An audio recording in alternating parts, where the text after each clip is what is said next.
Assalamualaikum warahmatullahi wabarakatuh. Kita bertemu kembali dengan Ibu dalam pelajaran Bahasa Indonesia. Kalian apa kabarnya anak-anak? Semoga kalian dalam keadaan sehat walafiat ya. Tetap semangat belajar dari rumah, tetap menjaga kesehatan. Ya, baik. Kalian sudah siap pelajaran Ibu? Ya, ikuti dari awal hingga akhir. Ya, karena nanti di link pelajaran, tugas, materinya ada di sini semua. Sehingga kalian tidak ada lagi yang mendapatkan nilai 0. Kalau kalian mendengarkan dari awal sampai akhir, pasti Ibu yakin nilai kalian good job semua. Bagus semua, 100. Ya, siap alat tulisnya? Oke, kita mulai. Masih melanjuti dengan teks fabel. Sekarang adalah Ibu akan menerangkan tentang struktur teks fabel. Apa itu struktur? Struktur itu adalah bagian dari teks fabel. Bagaimana caranya menentukan? Nah, di sini struktur teks fabel. Mungkin kalian kemarin ingat dengan struktur teks fantasi, hampir mirip. Ya, sama, yaitu ada orientasi, komplikasi, resolusi, dan koda. Orientasi itu apa? Kalimat yang terdapat pada awal cerita yang fungsinya untuk mengenalkan waktu, tempat, dan karakter tokoh.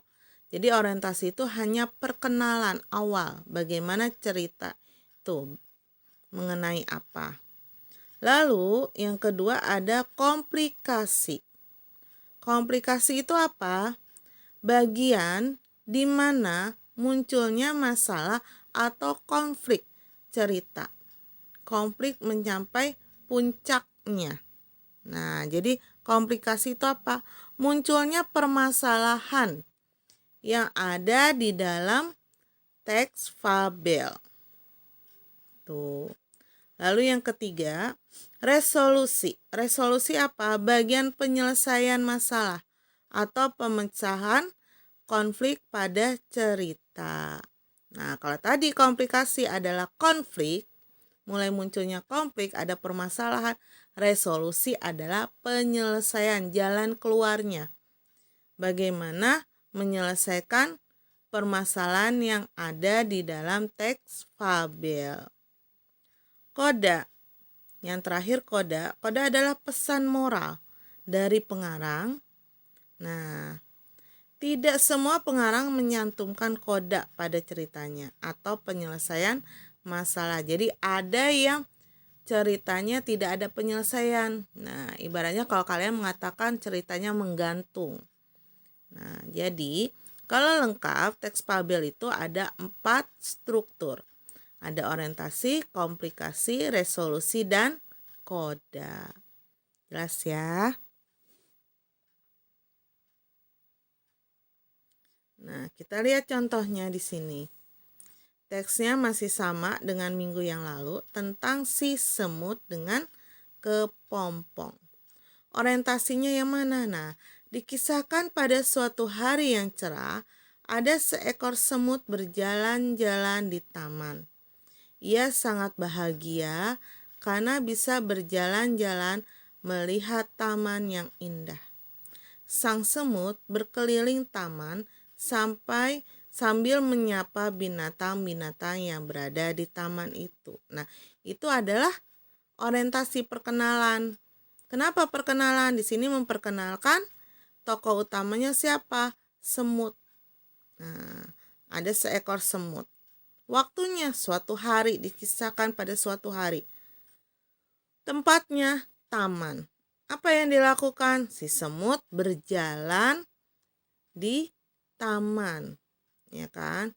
Ia sangat bahagia karena bisa berjalan melihat taman yang indah.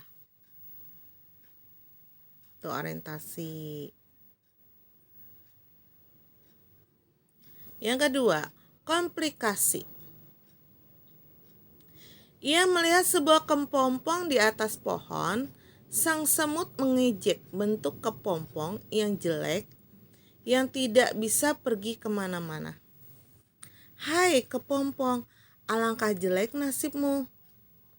Kamu hanya bisa menggantung di ranting itu. Ayo jalan-jalan, lihat dunia yang luas ini. Bagaimana nasibmu jika ranting itu patah?"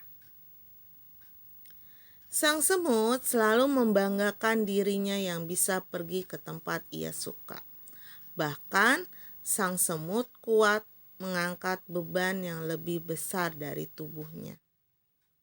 Sang semut merasa bahwa dirinya adalah binatang yang paling hebat. Si kepompong hanya diam saja mendengar ejekan tersebut. Pada suatu pagi, sang semut kembali berjalan ke taman itu.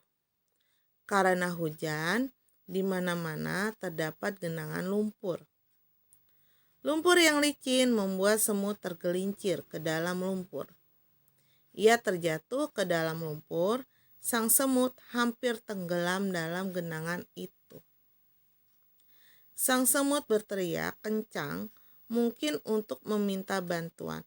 "Tolong, bantu aku.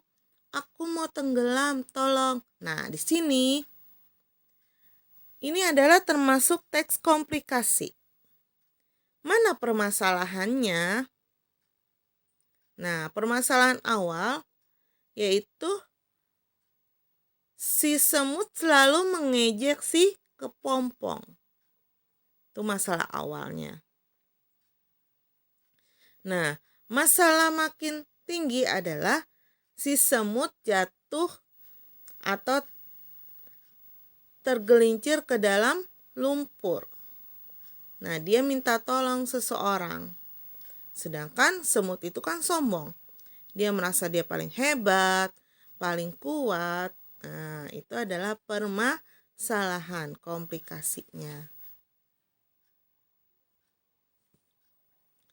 Nah, di sini resolusi penyelesaian.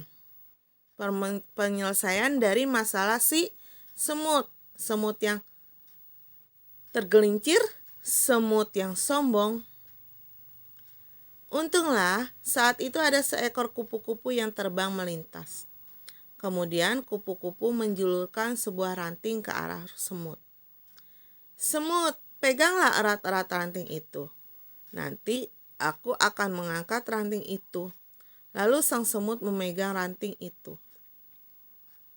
Si kupu-kupu mengangkat ranting itu dan menurunkannya di tempat yang aman. Kemudian sang semut berterima kasih kepada kupu-kupu karena kupu-kupu telah menyelamatkan nyawanya. Ia memuji kupu-kupu sebagai binatang yang hebat dan terpuji. Mendengar pujian itu, kupu-kupu berkata pada semut, "Aku adalah kepompong yang pernah diejek," kata si kupu-kupu.